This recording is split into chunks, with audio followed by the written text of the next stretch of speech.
Hey everybody, my name is Esteban.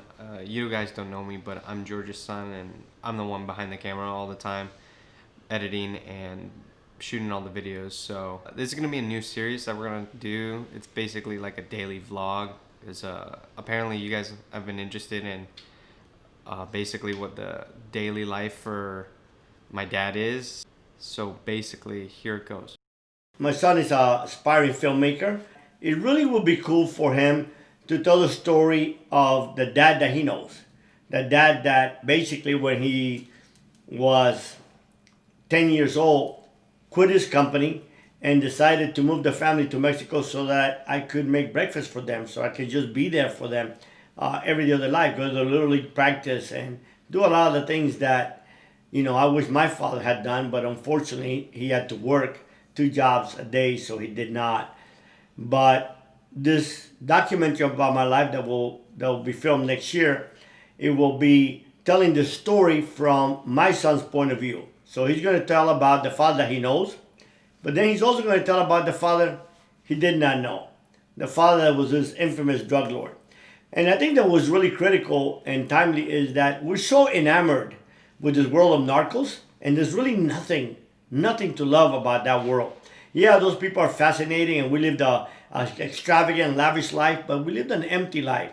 What's unique about my story is that it's very difficult to film the life of Pablo Escobar or El Chapo after, because there has been no after for them. By God's grace, there's been an after for me. I've had a chance to be a father. I've had a chance to turn my life around and be somebody else, and actually to live a pretty common life. So we think that everybody that was this big drug lord lived this life and there was just no other life they could live. But we want to show that, you know what? Yeah, there is. And we want to show that good people make bad decisions, horrific decisions, and become pretty bad. But that there is redemption, that there's hope, that our past does not define our future. We pay for the consequences of our choices, but we still have a chance. So I'm very, very excited seeing my son, up and coming filmmaker, do this project with me. Come with us on this journey. It'll be fun. I hope you'll see what I do daily. There are things that are exciting to me. Very exciting is to be able to write, to be able to film, to be able to do interviews, and to be able to make a difference in the life of a lot of people. So come on this journey, a day or a week in the life of Jorge Valdes. I figured we'd start the vlog by opening the door. No. Just Dad. Hmm? What are you doing? And we're looking at, this is right now looking at buying annual pass tickets for the residents for Universal. Gotcha. Tired of this lockdown. Okay, so where they at now, so. Okay, that's the point guide.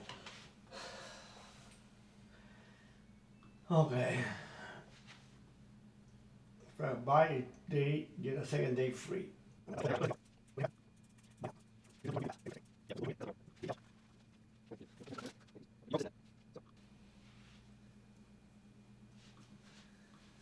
of cold.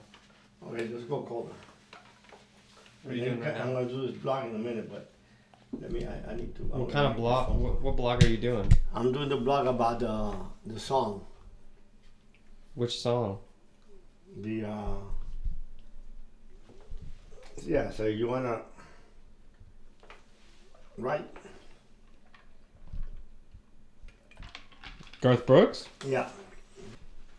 When doing a blog, which is something that I do quite often, what I do is I use a program called Grammarly. So I put my text in the program, and then after I put my text in the program, what I will do is then I will bring it back to a Word document, which is what I'll go ahead and post on our webpage. And then my assistant publishes to all the different social media.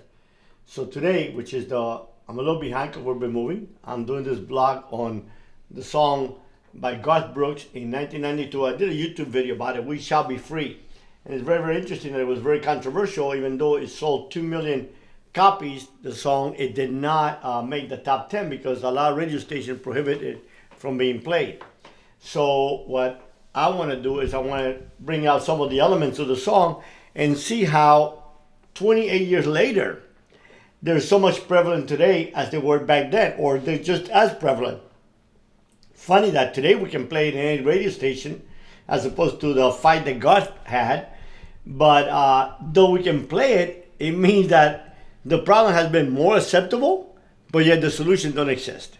And I believe that the reason is because we've protested over 28 years. We've burned down cities, we've murdered people, police brutality by some crazy cops still exist, discrimination exists, everything that existed back then, hunger, people judged by the color of their skin, as you will see in the song, is still just as prevalent today.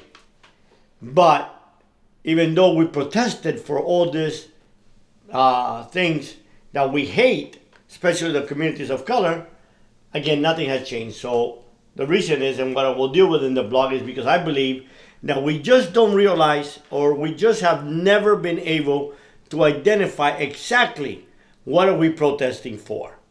And that's what I think that is important. So I spend half of my afternoon writing this blog, researching it, and I'll do 2 of them a week, and they consume quite a bit of time because you do the research, then you put it into words, and then I write what comes to my head, then I edit it, and by the time I publish it, I've edited it 4 or 5 times so that I can get the message across. So today, especially in the afternoons when we hear all kinds of construction noise, landscape people, it's a good time to do blogs because it doesn't matter, it doesn't affect our noise. So that's a big part of my day.